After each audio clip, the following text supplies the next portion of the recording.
Que alegria ver a igreja desse jeito. A gente está ali mantendo as restrições, é claro, provavelmente estamos no limite, mas é maravilhoso ver a igreja desse jeito. Eu não sei vocês, mas às vezes a gente fica um pouco desmotivado, desanimado, e saber que existem outros irmãos caminhando conosco, isso gera uma fé no nosso coração, isso nos motiva. Isso aconteceu com o profeta Elias. Ele queria morrer, desistir, mas Deus disse para ele, separei ainda uma galera, você não está sozinho não. E eu agradeço a Deus, porque nós não estamos sozinhos. Amém? Bom, meus irmãos, se essa mensagem tem um tema, o nome dele seria Fuja da Feira das Vaidades. Fuja da Feira das Vaidades. Eu não sei vocês, mas a minha mãe, ela costumava ter ali no seu bolso, parece que uma enciclopédia de ditados populares, para que eu aprendesse, para que eu tomasse algum tipo de jeito. Parece que ela conhecia tudo e sempre tinha um ditado, algum dizer, preparado para alguma ocasião. Eu não sei vocês, os irmãos que são de outro país, talvez vocês tenham seus próprios ditados para ensinar algo. Talvez você se lembre de um agora. Eu lembro de um rapidamente.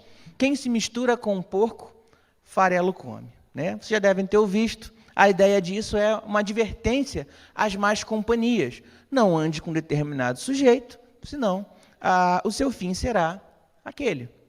Um outro, quem cochicha, o rabo espicha.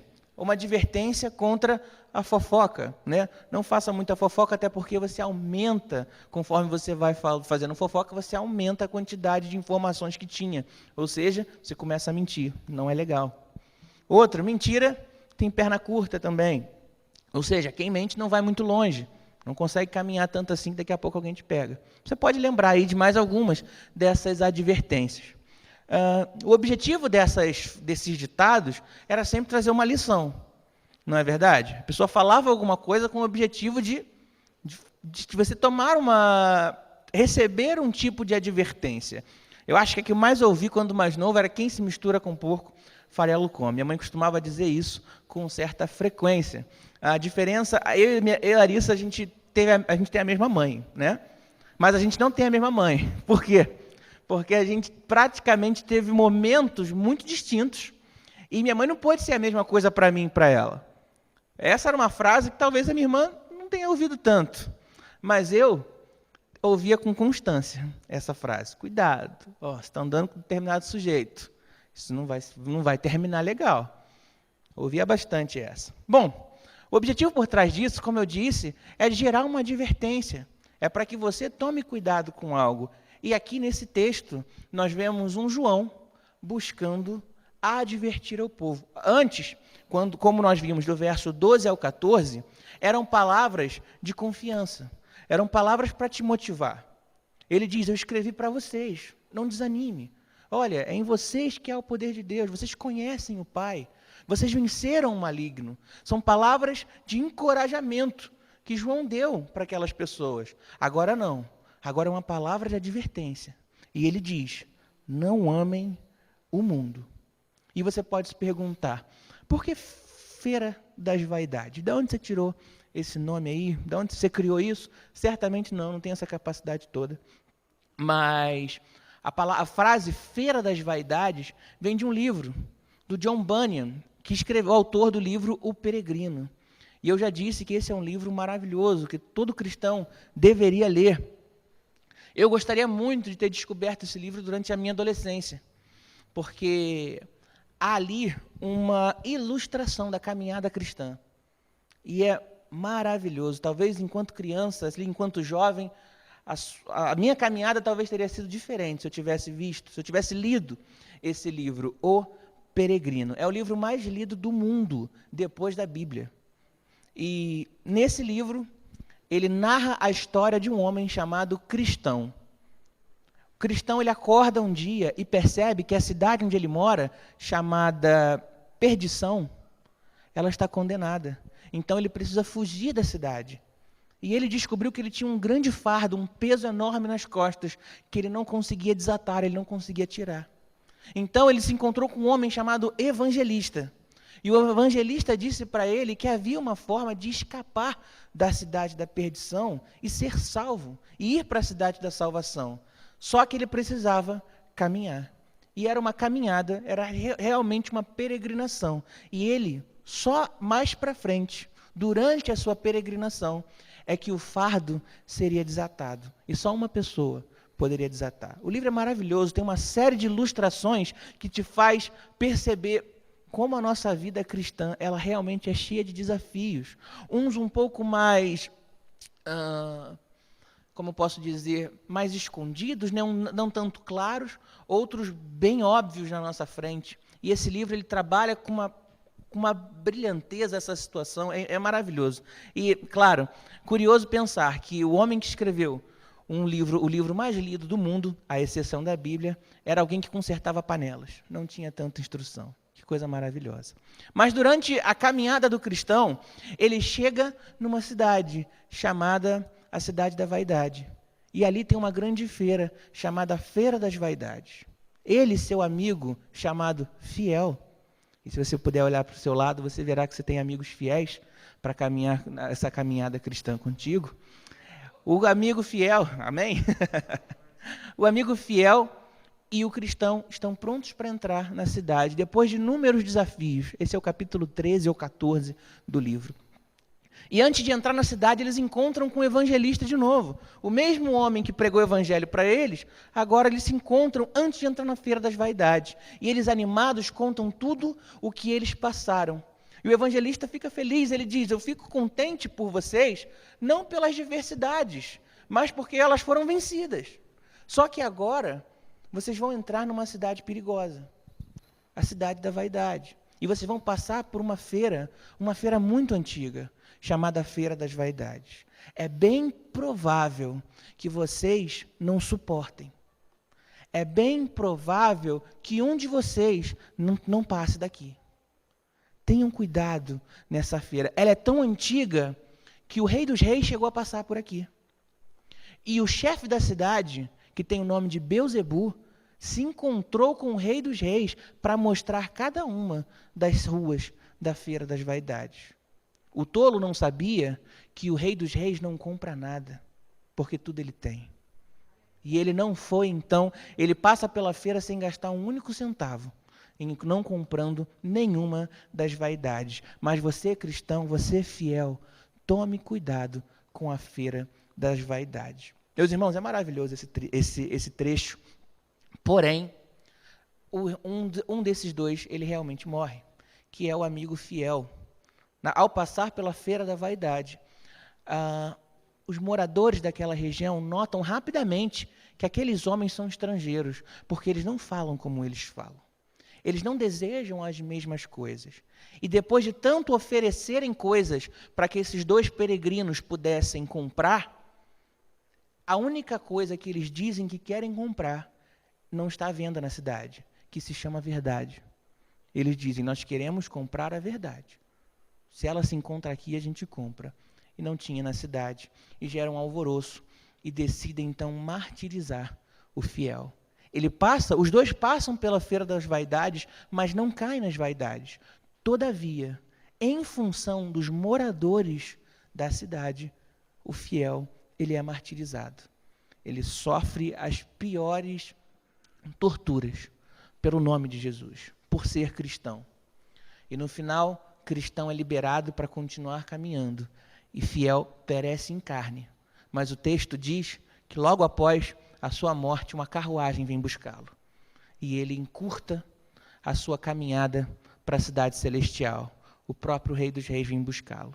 Meus irmãos, é bonito, é triste também, mas é uma realidade da nossa vida enquanto cristão. A Feira da Vaidade, ela existe, ela está a todo momento à nossa volta. Nós estamos passando por ela. E precisamos entender o porquê não devemos ser atraídos por essas vaidades. A advertência de João, ela é clara: não amem o mundo. Bom, você talvez se sinta tentado por algo, mas parece que pega mal falar que a gente é tentado, né? Que a gente sofre tentação. Parece que às vezes a gente veste uma fantasia de crente e a gente não se revela, e a gente não comunica os nossos pecados. Eu vou comunicar então com vocês, meu para que vocês saibam que não há nenhuma pretensão de parecer perfeito. Afinal de contas, eu não sou salvo no meu próprio mérito. Eu sou salvo em Cristo Jesus, nos méritos dele. Então, eu vou contar para ti, para você, uma tentação. Uma das coisas na feira das vaidades que me atrai, que tem me atraído, que é o desejo de obter mais dinheiro. E eu posso, meus irmãos, mascarar ele da melhor forma possível. Por exemplo, eu poderia dizer, bom, eu estou com uma filha que vai nascer. Então, se eu tiver mais dinheiro, ela não vai faltar necessidade para ela.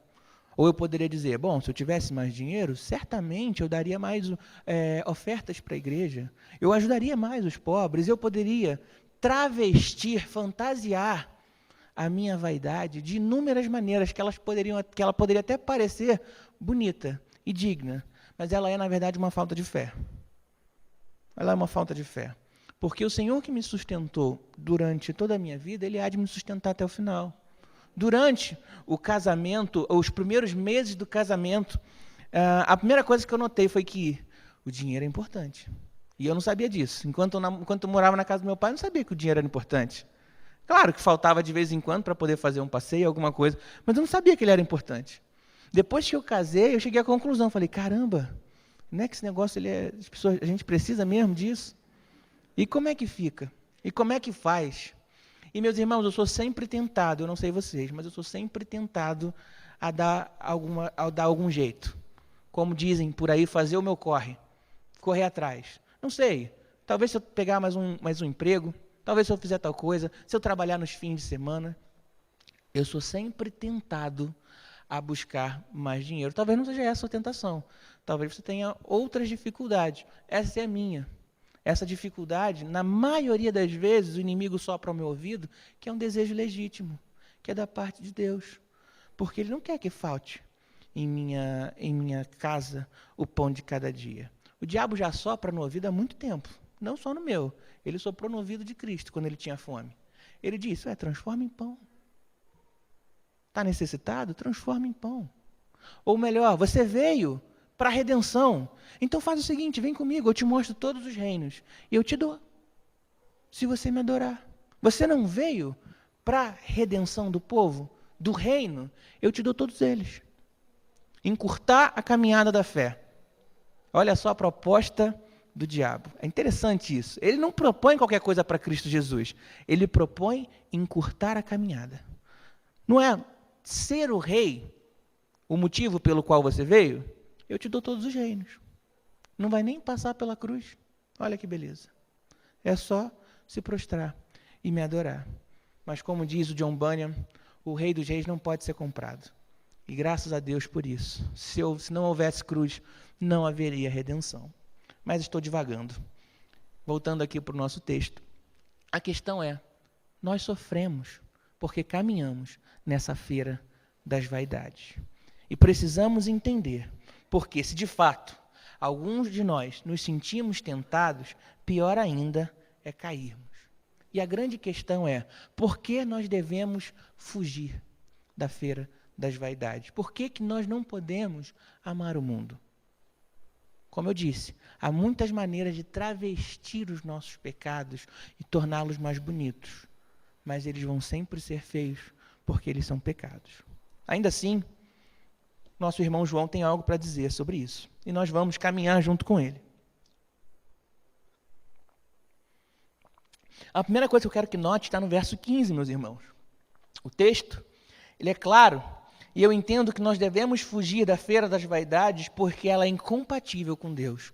É o que diz o verso 15. Note, não amem o mundo, nem o que nele há. Se alguém ama o mundo, o amor do Pai não está nele. Note que é incompatível amar o mundo e ter o amor do Pai. E aqui, meus irmãos, há uma necessidade e que nós saibamos diferenciar o que é esse mundo que João fala. Na Bíblia, a gente vai encontrar três sentidos, geralmente, para essa palavra mundo. E é muito, muito importante que a gente observe qual é o sentido que o João está utilizando, senão a gente não vai entender o texto. A gente, por exemplo, tem a noção do mundo como um mundo físico, né? Por exemplo, Deus criou o mundo e tudo que nele há. É o que diz o livro de Atos, por exemplo, capítulo 17. Ou seja, Deus criou o mundo físico, Deus criou o universo, Deus criou a natureza. Eu penso que não é desse mundo que João está falando.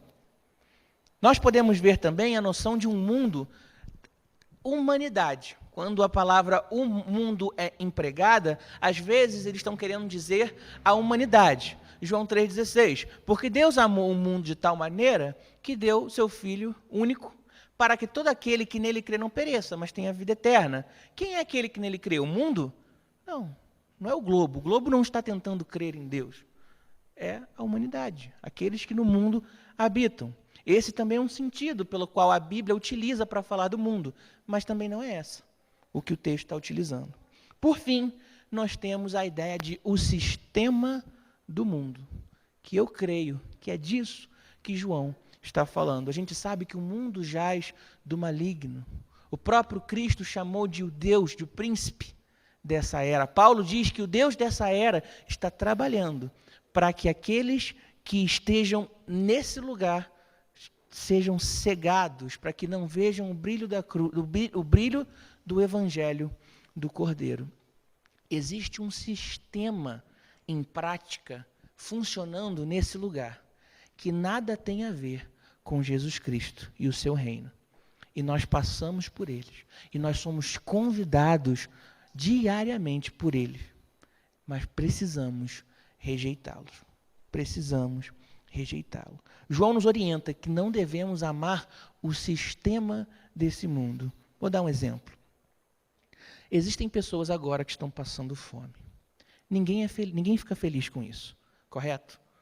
Todos nós entendemos que a fome é algo ruim. Mas a fome, às vezes, ela é feita de um abuso de drogas, ele é feito de guerras, é feito de violência. É uma série de coisas ruins que gera também um problema ruim.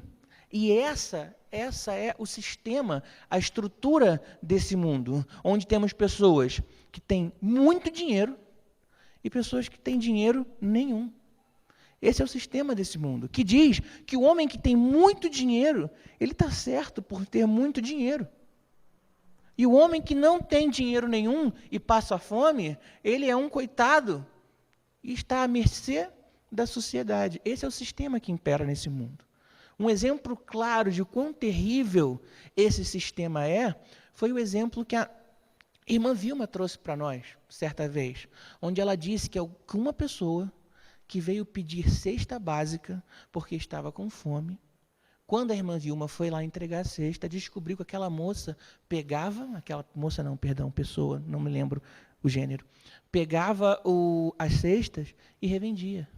Pegava cesta de várias igrejas, de vários locais de doações para vender e ganhar dinheiro nisso. Percebe o quão cruel isso é? Porque isso desestimula a doação. Por que eu vou dar meu dinheiro se eu estou deixando, às vezes, de comprar algo para mim ou para o meu filho, porque aquela pessoa está passando fome, e depois eu descubro que ela está lucrando diante do meu bom gesto, diante da minha boa ação? Olha que malignidade é isso.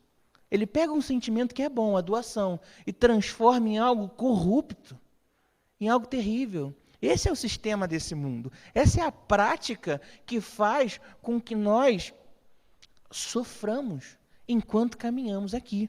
Esse é só um exemplo, existem muitos outros. Você pode pensar em vários outros. A gente sabe que o que é bonito para esse mundo, geralmente é feio aos olhos de Deus. Nós vivemos, e é notório isso, uma espécie de ditadura da beleza, onde pessoas que não se enquadram no padrão são rechaçados. E, meus irmãos, isso está tão interiorizado em nossa sociedade que crianças de 3ª, 4ª série fazem bullying umas com as outras e desmerecem umas às outras, porque elas não têm a beleza que aparece na TV. Você percebe que o quão cruel é o sistema desse mundo, que consegue pegar uma criancinha de 7, 8 anos e ensina ela que ela deve maltratar uma outra criança? Você percebe o quão ruim é estar inserido nesse projeto satânico? Outra coisa, o que é dito como certo nesse mundo geralmente é errado aos olhos de Deus. Um outro ditado: farinha pouca, meu pirão primeiro. Alguém já ouviu esse ditado? A ideia desse ditado, balançaram a cabeça que não, talvez seja mais regional, né? Farinha pouca, meu pirão primeiro, o que isso quer dizer? Se existem poucas oportunidades, eu vou na frente. Eu não estou preocupado com os outros. É praticamente dizer, eu passo à frente para que não me passem para trás. Esse é o sistema de Cristo, que esvaziou a si mesmo e foi até a morte. Mas a gente costuma ensinar isso uns para os outros. Por quê? Porque é o que a Feira das Vaidades tem para nos oferecer. E a gente compra essa história e revende e ensina aos nossos filhos. Nesse mundo, a crueldade, ela é sinônimo de força.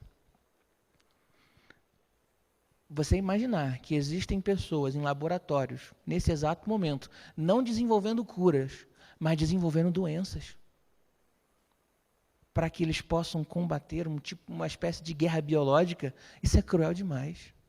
Você criar bactérias e vírus com o objetivo de iniciar uma guerra. Tem gente que está investindo dinheiro para que alguém esteja agora, nesse momento, pesquisando uma forma de matar. Isso é maligno demais. O que é dito como certo nesse mundo, como eu disse, é errado aos olhos de Deus. Nesse mundo, crueldade é sinônimo de força, como acabei de mostrar. E nesse mundo, gentileza ou compaixão geralmente é visto como fraqueza. Quantas vezes você já foi tido como bobo porque devolveu algo que não era teu? Ué, você vai ser bobo? Você vai devolver? Você ganhou um troco a mais? Você tem que pensar que o Estado te rouba o tempo todo. E aí você ganhou um troco a mais, fica. Mas e quando fechar o caixa? E aquela moça que se distraiu tiver que tirar do salário dela? Ou aquele rapaz perceber que, por conta de alguma falta, o negócio dele vai fechar? Vocês percebem o quão corrupto, o quão destrutivo, o quão nocivo é o sistema desse mundo? Não é a má natureza do mundo que João está falando. Não é amar a humanidade que João está falando. O que nós não podemos amar é a estrutura desse mundo. Por isso que vivemos na contramão da sociedade. Estamos nela, mas vivemos na contramão da sociedade, porque nós não praticamos o que ela diz. O Hernandes Dias Lopes deu talvez o maior exemplo, ou o exemplo mais claro da posição do cristão diante desse mundo, diante do sistema desse mundo. O cristão está nesse mundo como a canoa está na água. Mas a água não pode estar na canoa, senão a canoa afunda. Compreende? Nós estamos nesse mundo, mas nós não podemos nos comprometer com o seu sistema, senão como a canoa, nós vamos afundar. Nós vamos afundar. Observe Gálatas, capítulo 5, verso 19 a 21. Note que as obras da carne, elas parecem antônimos, justamente do fruto do Espírito.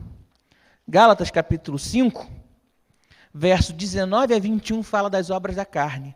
E no verso 22 a 24, o fruto do Espírito. E note que as palavras que são citadas em uma é completamente divergente da outra. O que diz o verso 19? Ora, as obras da carne são manifestas: imoralidade sexual, impureza e libertinagem, idolatria e feitiçaria, ódio, discórdia, ciúmes, ira, egoísmo, dissensões, facções e inveja, embriaguez, orgias e coisas semelhantes. Eu os advirto, como já os adverti. Aqueles que praticam essas coisas não herdarão o reino de Deus. Agora o 22.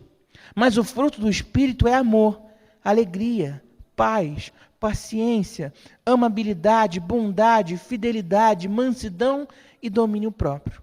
Contra essas coisas não há lei. Os que pertencem a Cristo Jesus crucificaram a carne com suas paixões e seus desejos. Note, meus irmãos, que enquanto uma diz ira, a outra diz mansidão. Enquanto uma diz raiva, a outra diz amabilidade. Enquanto uma diz guerra, a outra diz paz. Note que o sistema desse mundo e o sistema de Deus nada tem a ver um com o outro. Mas ainda assim precisamos caminhar nele. Vocês sabem como nasceu a noção católica dos mosteiros, das abadias? Era porque esses homens cristãos entenderam que caminhar nesse mundo mal naturalmente iria corrompê-los. Então o que eles faziam? Criavam mosteiros. Se enfurnavam naqueles lugares e tentavam lá dentro não ter contato com o mundo, para que ali eles não fossem alvo do pecado. Não deu certo, porque o mundo está dentro dos nossos corações. Isso eles esqueceram. O mundo não é só o que está ao nosso entorno, mas é aquilo que já está no nosso coração, porque nós fomos manchados pelo pecado.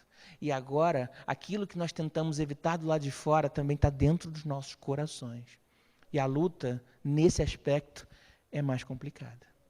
Portanto, meus irmãos, é preciso entender que o mundo ou o sistema de Cristo e o sistema desse mundo são incompatíveis. E é por isso que nós não podemos amá-lo. Porque se amarmos esse mundo, não teremos o amor de Deus. Caminhando, você deve fugir dessa feira, porque tudo o que há nela tem a sua morte como objetivo. E isso é inegável. Tudo que tem aqui tem como objetivo, tudo que te é oferecido nessas feiras da vaidade tem como objetivo a sua morte. Leia novamente o verso 16. Pois tudo que há no mundo, a cobiça da carne, a cobiça dos olhos e a ostentação dos bens, não provém do Pai, mas do mundo. E mais uma vez, o Hernandes Dias Lopes ele traz uma informação curiosa, e ele diz que existe um processo de mundanização do homem cristão. O homem cristão, o cristão, a moça, o jovem, está sendo mundanizado. Está sendo mundanizado. E ele dá aqui os sintomas. Ele diz, o primeiro, ele se torna amigo do mundo. Ele começa a gostar de coisas desse sistema. Depois, ele passa a amar o mundo. Ele não só agora está amigado, ele está apaixonado por aquilo que esse mundo tem para oferecer. Depois ele se contamina pelos problemas do mundo, pelas coisas ruins que nele há. Depois ele se conforma com o mundo. É assim mesmo, para que eu vou tentar ser diferente? Por fim, ele é condenado com o mundo e sofrerá ira. Há um processo, de fato, de mundanização, onde estamos nos convertendo ao mundo e não convertendo o mundo a Cristo. Não é verdade? Já viu que existem alguns movimentos que dizem ser cristãos, que tentam trazer o mundo para dentro das igrejas? Talvez isso não seja da sua época, talvez isso não seja nem dessa região, mas na minha cidade, no Rio de Janeiro, existia uma estratégia do diabo muito interessante chamada Electronic Gospel. Era a ideia de, em vez da criança, em vez do jovem ir para a rave das cidades, ir para as baladas, vai para uma balada cristã. Olha só que estratégia, hein? É na igreja, não tem problema. Aí apaga a luz, coloca umas músicas bem batidas e tal. De repente ali o pessoal estava só brincando, não podia beijar, não podia nada. Mas por que apagava a luz? Qual era a ideia de colocar essa estrutura? Existiam muitos eventos, ainda existem, pelo menos lá no meu estado, eventos que eles chamam de não sei o que, gospel. E tem de tudo gospel. Vai do forró, qualquer outra coisa gospel. Um processo onde traz o mundo para a igreja e faz o quê? Te conforma, te diz, não tem problema, é normal. É normal. É normal. Não é normal. Não é normal.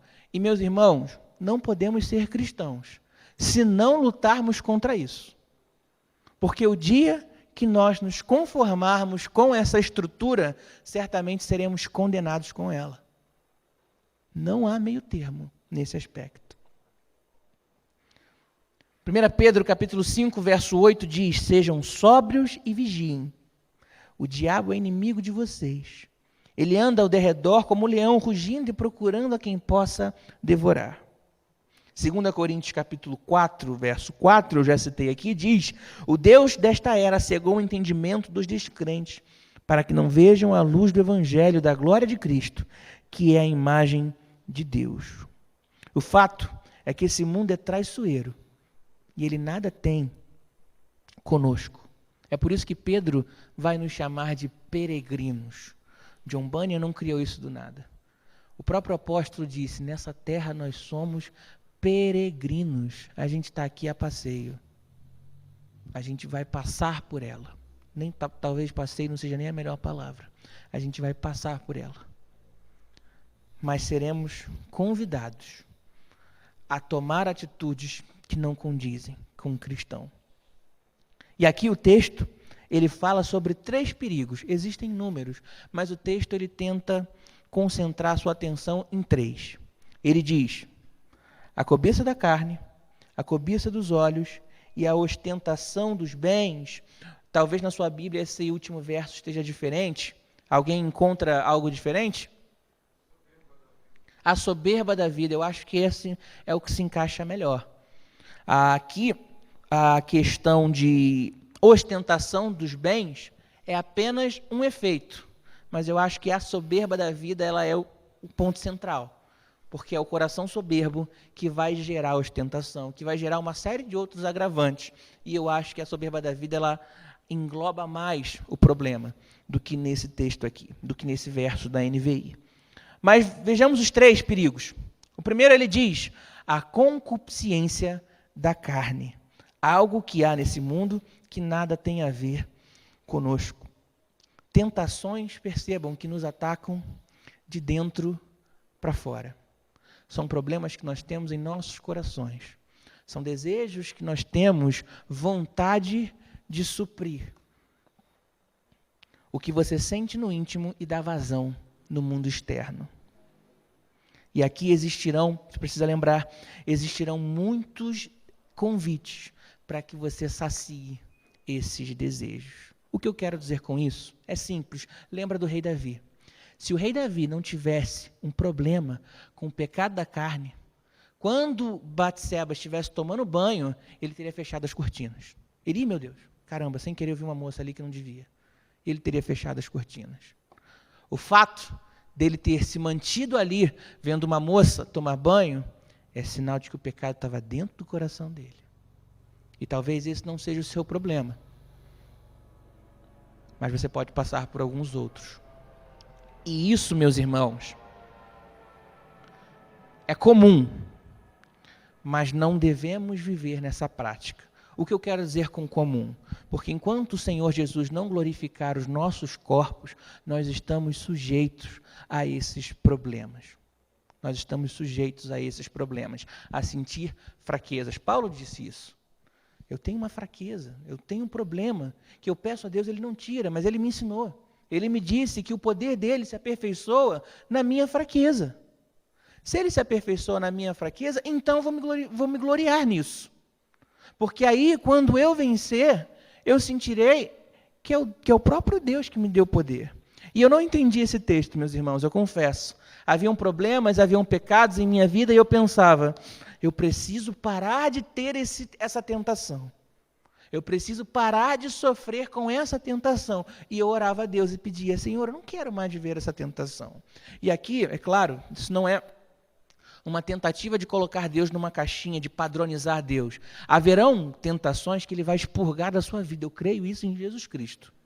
Existem pessoas que depois que se converteram nunca mais sentiram desejo de fumar.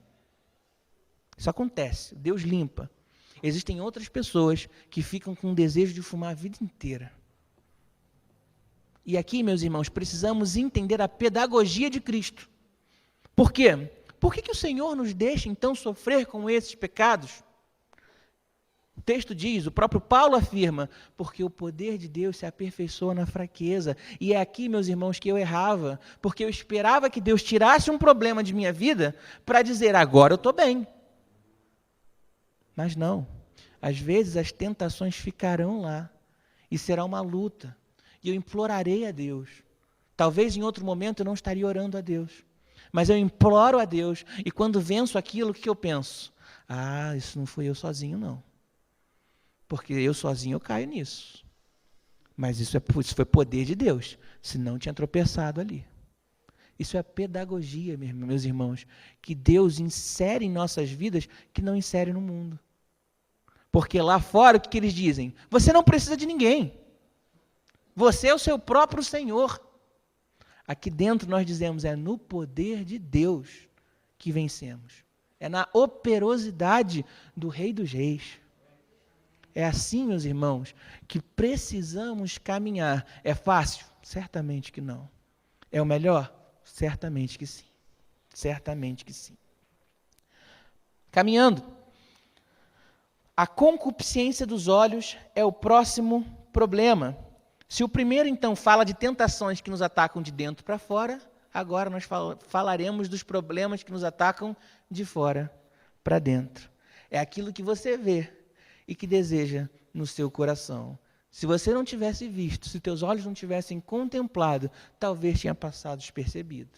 Mas a Feira das Vaidades, ela tem vitrines muito bonitas, para que você olhe e se sinta tentado. Eu lembro de um livro que li, talvez o primeiro livro cristão, lá nos meus 18, 19 anos, 19 ou 20, acho. Enfim, onde o nome do livro era Brecha em Nossa Santidade. Um livro amarelinho, de um pastor jovem, e achei curioso pensar que eu, novo, estava no início da minha caminhada, e tinha um rapaz novo que já era pastor. Fiquei curioso, queria ler o livro. Algum amigo já tinha recomendado. O livro se chama Brecha em Nossa Santidade. Eu acho que todo o jovem deve ler esse livro, é muito forte. E o pastor Kevin DeYoung, ele fala sobre uma coisa simples, um comentário de uma frase só, mas que foi o que mais me chamou a atenção. Ele disse que ele sempre pega o caminho mais longo para ir para o trabalho. Porque no caminho mais curto, na região onde ele mora, tem sempre uma moça fazendo algo inadequado na frente da rua, para que todas as pessoas vejam, de propósito, para que mexam com os homens, para que provoquem as moças que são casadas. A moça fazia isso porque sentia prazer nisso. Então ela estava sempre ali naquela região. O que o pastor Kevin DeYoung prefere fazer? Eu vou pegar o caminho mais longo. Curioso isso. Porque no meu entendimento, meu pensamento era, seja forte, varão, passa rápido ali. Por que você vai mudar o teu caminho? Passa firme ali, meu irmão. É só não olhar para o lado. Mas a questão é, se te tenta, por que se colocar nessa posição? Por que se colocar nessa posição? Se te fraqueja, por que se colocar nessa posição? Talvez essa seja uma das lições mais preciosas a respeito da tentação dos olhos, que nós esquecemos. Se te tenta, não passa perto. Tem pessoas que trabalham até tarde num local, só o rapaz e a moça. Se te tenta, por que você vai trabalhar até tarde ali? Ah, mas eu preciso. Trabalha mais cedo, chega mais cedo no trabalho. Ah, não, vai para o shopping. Tem tanto lugar que você pode trabalhar com um monte de gente. O que eu estou querendo dizer, meus irmãos, você vai saber, você vai entender o que eu estou falando, porque você sabe aquilo que você passa. Você sabe aquilo que te tenta. Você sabe aquilo que às vezes você não tem coragem de dizer, mas você passa por isso. E você sabe que há estratégias que você pode tomar para vencer. Eu lembro de um rapaz, na minha juventude, que arrancou a porta do quarto, para que ele não visse mais coisas que não deveria ver. Ele arrancou a porta do próprio quarto. E falou, não, sem porta, todo mundo passa e fica olhando, então eu não fico sozinho, eu não fico trancado. Existem formas de vencer pecados. Como diz Hebreus, a gente só não luta até o ponto de derramar o próprio sangue. Mas a luta contra o pecado, ela exige isso, que nós lutemos até derramar o próprio sangue. Meus irmãos, é fácil? Certamente que não, eu repito, mas vale a pena, porque o resultado é a coroa da vida. É aquilo que não se corrompe, aquilo que não perece. Caminhando, o último, a ostentação dos bens, ou a questão da soberba. E esse aqui, meus irmãos, é curioso, porque um problema era de dentro para fora, o outro era de fora para dentro. Mas o problema da soberba é a ilusão de si mesmo. O problema da soberba é porque você passa algo que você não é, de verdade. O soberbo costuma a dizer coisas de si próprio que ele, na verdade, não é. Ele costuma aumentar o valor da sua conta bancária. Ele costuma dizer que é mais manso ou melhor em tal coisa do que ele de fato é. O soberbo está muito pronto, ele está sempre pronto para isso. Esse, meus amigos, é o pecado da moda, eu costumo dizer. É tentar parecer o que não é esbanjar o que não tem, é amar a mentira a ponto de vesti-la como verdade. Esse é o pecado do Instagram, é o pecado das redes sociais. Você bota lá nas redes sociais, só tem gente passeando de barco. Eu não sabia que barco era tão fácil de comprar. Só tem gente passeando de barco. Só tem gente em forma. E a minha forma, ela está um pouco redonda, mas tudo bem. Mas só tem gente em forma. Só tem gente passeando de barco. Parece que só faz sol. Está todo mundo na praia. É impressionante. E o mais impressionante é que a vida dessas pessoas, ela é perfeita.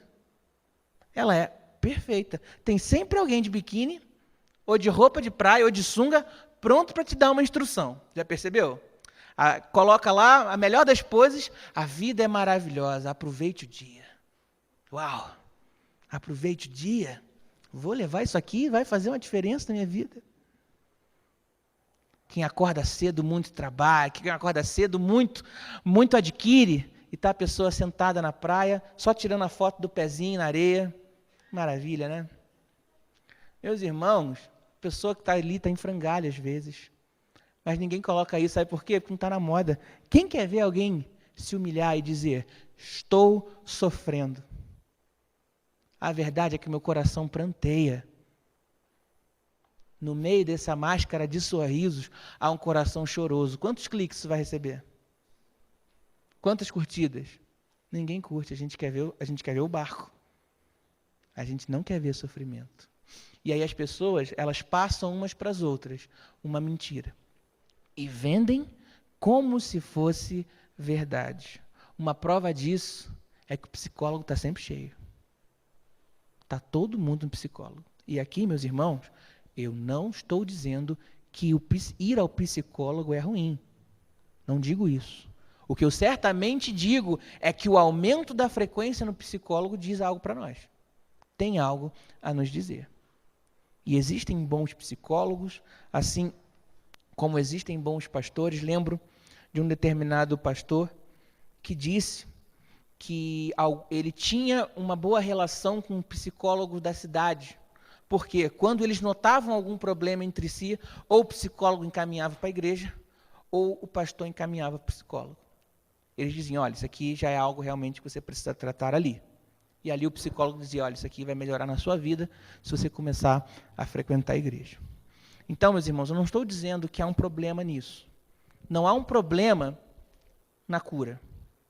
O problema é o aumento da doença. E é isso que nós estamos percebendo. Pessoas cada vez mais doentes espiritualmente falando. Problemas na alma. Somos ansiosos, somos irritadiços, somos egoístas, somos avarentos. Tudo isso porque temos nos conformado com o sistema desse mundo. Por fim, verso 17. Você deve fugir dessa feira, porque as suas ofertas são temporárias e seus efeitos são eternos. Verso 17 diz, o mundo e a sua cobiça passam, mas aquele que faz a vontade de Deus permanece para sempre. Provérbios capítulo 14, verso 12 diz, há caminho que ao homem parece direito, mas ao cabo dá em morte, dá em caminhos de morte. Meus irmãos, já vi pregadores, já vi homens, mulheres cristãs, firmes, fortes, exemplos, caírem em vaidades e estão presos nessa feira até hoje. Pessoas que me ensinaram o Evangelho, desviados. É muito triste isso, porque foram comprados, porque aceitaram o que estava se vendendo nessas feiras da vaidade. João, ele tem muito cuidado de escolher as palavras e ele tem um argumento coerente. Ele não está lançando palavras a esmo. Quando ele diz, o mundo e sua cobiça passam, é porque ele já está construindo um raciocínio anterior. Veja o verso 7 do capítulo 2, amados, não lhes escrevo um mandamento novo, mas um mandamento antigo, que vocês têm desde o princípio, a mensagem que ouviram. No entanto, verso 8, o que lhes escrevo é um mandamento novo, qual é verdadeiro nele e em vocês, pois as trevas estão se dissipando e já brilha a verdadeira luz. O que João está dizendo é o seguinte, o sistema desse mundo, embora convidativo, ele é temporário e já está acabando.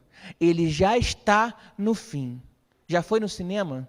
Já foi comprar um ingresso para o cinema quando o filme está no fim? Te faz sentido? Nesse caso, a feira das vaidades está no fim. Ela é antiga. Tentaram comprar o próprio Cristo, mas ela está perto do fim. Porque o Rei dos Reis disse que ela vai acabar.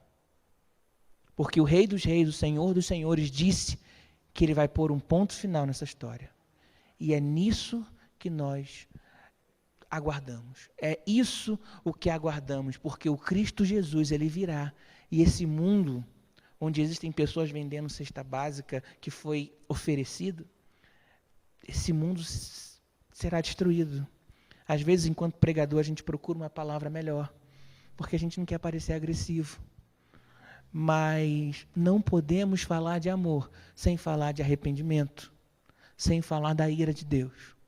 E o nosso Deus, ele está irado. Ele se ira com essas práticas. Ele não consegue ver o sistema desse mundo e ficar satisfeito, vendo pessoas sofrendo, vendo pessoas fraquejando, vendo pessoas sendo enganadas. Eu lembro que certa vez o meu pai recebeu uma moça em nossa casa que prometeu tal coisa, alguma coisa relacionada a dinheiro, e na verdade ela o enganou e levou todo o dinheiro. Meus irmãos, é muito terrível você pensar que existe alguém que sabe que está enganando alguém, que faz de propósito, que quer lucrar com a tua mazela, com a tua tristeza, teu sofrimento. O que eu tenho para dizer é que Deus não está dormindo. Ele não está desatento a isso. Ele se ira. Ele acumula a sua ira. E não se engane, ele resolverá esse problema. Ai daqueles que não se converterem. E é por isso que nós pregamos o arrependimento. É por isso que nós dizemos, é necessário voltar-se para Cristo. Porque agora ele é nosso advogado. Ele intercede por nós. Num outro momento ele será o juiz.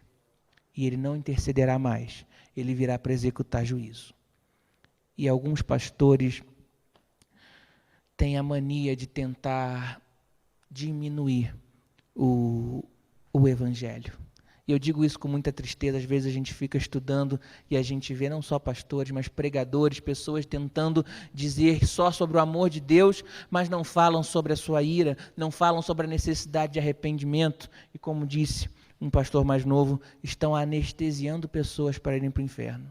Porque pensam, não tem problema. Então eu posso ser igual aquela pessoa lá de fora. Então eu posso agir igual aquela pessoa, está tudo bem. E essa pessoa vai anestesiada para o inferno, porque não sabe que é necessário arrependimento. Porque Cristo te convoca para o arrependimento. Deixe tudo como está. Venha, aproxima-te de mim. É a hora de salvação. Ela é oferecida agora.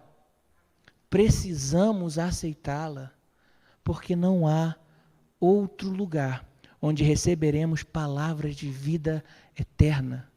É somente aqui, é o agora, é através da palavra de Cristo Jesus. No fim, meus irmãos, o amigo fiel, ele morreu da história do peregrino. Mas ele não morreu porque caiu nas tentações, mas porque o sistema desse mundo, ele o triturou.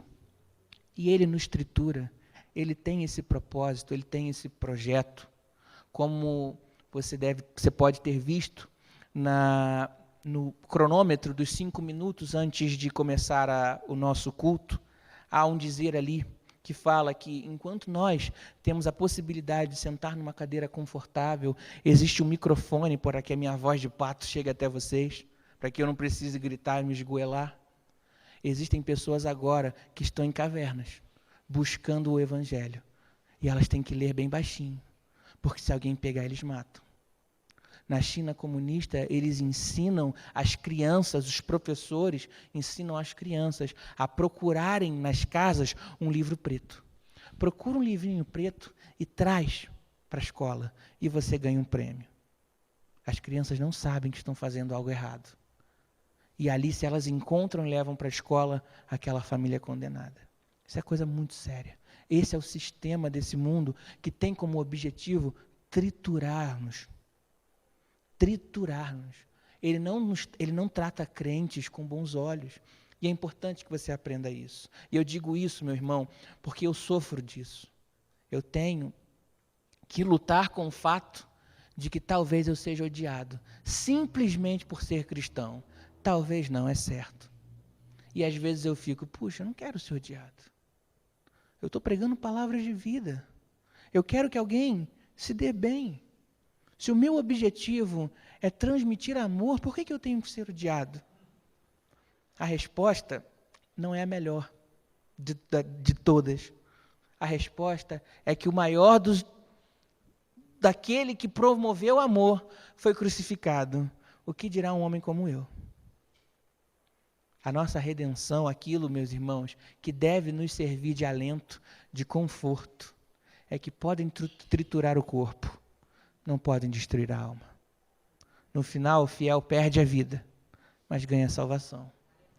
O irmão cristão teve que continuar a caminhada. O evangelista disse para os dois, aquele que padecer na feira tem a vida encurtada, mas aquele que caminha sofrerá por muito mais tempo. Nós, meus irmãos, até que Cristo chamar, teremos que lutar para que não gastemos um centavo nessa feira das vaidades. Lembre-se do que o apóstolo João disse. Cuidado com aquilo que está dentro do seu coração. Cuidado com aquilo que está fora, que os seus olhos observam e aquilo gera em ti um estímulo. Lute para não parecer aquilo que você não é. Seja íntegro. Diga, eu sofro, eu choro. Isso é maravilhoso. Quão difícil é você lidar com alguém que você luta com ele, ele te faz algum problema, ou ele te causa algum mal, ou você causa algum mal para ele, e depois essa pessoa diz, não, está tudo bem, está perdoado, e por dentro está consumido de ódio. E vai fazer algo contra você. Não é melhor ser sincero? Fui magoado, você me feriu. Eu sinto, eu sofro, eu choro. Se você não me liga, eu me entristeço. Não tem problema em dizer isso. Nós fomos chamados para a verdade. Como disse o texto, as trevas estão se dissipando. O nosso Senhor voltará. Por fim, verso 17, a parte B dele, o final. Mas aquele que faz a vontade de Deus permanece para sempre. Meu irmão, minha irmã, se você tem sentido que tem passado mais tempo na feira das vaidades, é hora de arrepender-se. É hora de dizer, Senhor, comprei o que não deveria. Eu me arrependo. Toma agora, Senhor, o meu coração e faz-me novo. Eu me arrependo. Não há possibilidade de sermos perdoados se não nos arrependermos dos nossos pecados. Não é difícil para mim, não é ruim para mim, não me causa mal parecer chato e dizer a mesma coisa. Arrependa-te, pois é a única forma de encontrarmos salvação em Cristo Jesus. Coloque-se de pé. Vamos ao Pai em oração. Nossos irmãos do louvor vão nos levar em louvor. Enquanto oramos, peça para que o Espírito Santo te ajude a rejeitar essas práticas. Peça a Deus que te dê força para lutar e vencer contra a feira das vaidades. Se você faz algo que não deve, Rejeite isso em nome de Jesus. Peça força a Deus para que você não sofra mais com isso. E se lembrem que, apesar de exortação, o texto termina com uma frase que é uma promessa. Aquele que faz a vontade de Deus permanece para sempre. A palavra parece dura, mas o final é um bom caminho. O final é de bondade. Não faça isso para que você obtenha isso. A glória do porvir, meus irmãos, é muito maior do que qualquer coisa que esse mundo tem para nos oferecer. Cristo Jesus estará lá. Vamos orar. Senhor Deus e Pai, louvado seja teu santo nome pela tua poderosa palavra. Ó Senhor, contempla agora o nosso coração. Tu sabes, Senhor, dos sofrimentos que sentimos, das angústias, Senhor, de como desejamos fazer coisas que não deveríamos. E como parece que somos facilmente corruptíveis, Senhor. E algumas coisas que não queríamos, por ser apresentadas para nós, se apresentam como terríveis tentações. Nós somos miseráveis pecadores, Senhor. De fato, a nossa vida ela é pó. Somos vapor. Ó Senhor, o que é o homem diante de Ti? Porque Deus único, inigualável e exclusivo se importa conosco. Essa é uma resposta que não conseguimos compreender. Mas louvamos a Ti, porque o Senhor de fato nos ama até a morte, e morte de cruz. Deus Pai, nesse momento nós clamamos, dê-nos força para vencer as tentações, para que não amemos esse sistema corrupto do mundo, para que o Teu amor se manifeste em nossas vidas. Ó Senhor, esse sistema tentou comprar o Teu Filho, mas Teu Filho não pode ser comprado. Ele é o comprador. Graças a Ele fomos comprados pelo precioso sangue de Jesus Cristo. E é por isso que encontramos salvação em nossas vidas, Senhor. Nós Te louvamos por tal preciosa salvação. E clamamos a Ti que o Teu Santo Espírito nos fortaleça. Que o Teu Santo Espírito nos dê a direção. Troca, Senhor, o nosso destino, o nosso caminho. Que mudemos de rota, mas que não permaneçamos no caminho do pecado. Em nome de Jesus, fortalece o nosso espírito, Senhor, para que não vivamos, Senhor, as práticas da carne, mas que possamos evidenciar o fruto do Teu Santo Espírito. Que o Senhor Jesus complete aquilo que eu faltei. Que o Teu Espírito continue trabalhando em nossos corações e nos permaneça firmes até a volta de Cristo Jesus.